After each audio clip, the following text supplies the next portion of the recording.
Welcome back. 23 years after the 9/11 attacks, the accused mastermind is ready to plead guilty.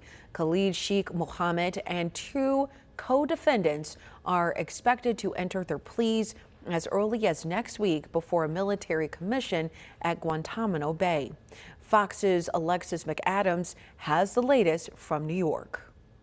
After nearly a decade of legal delays, three men accused of plotting the 9/11 attacks, including alleged mastermind Khalid Sheikh Mohammed, reaching a plea agreement with prosecutors. The Department of Defense announcing that deal on Wednesday. In a letter to families of 9/11 victims, the chief prosecutor saying that in exchange for taking the death penalty off the table, these three will plead guilty to all charges, including the murder of nearly 3,000 innocent people. During a campaign stop out in Glendale, Arizona, Republican vice presidential nominee J.D. Vance blasting the Biden-Harris administration.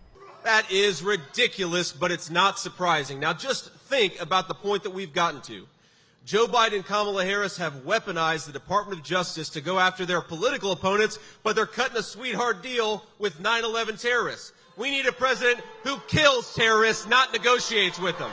The ACLU, however, says the DOD's decision was the right call. The executive director saying in a statement, quote, "It's also the only practical solution after nearly 2 decades of litigation. For too long, the U.S. has repeatedly defended its use of torture and unconstitutional military tribunals at Guantanamo Bay." The federal government in this case faced the real possibility of having their confessions tossed out because these individuals were subject to waterboarding, subject to secret CIA prisons that may have contaminated the evidence against them. So as part of this plea deal, these men now have to answer questions from family members of those killed in the 9/11 terror attack about what role they played and why they killed nearly 3,000 people on that day. Reporting in New York, I'm Alexis McAdams, Fox News.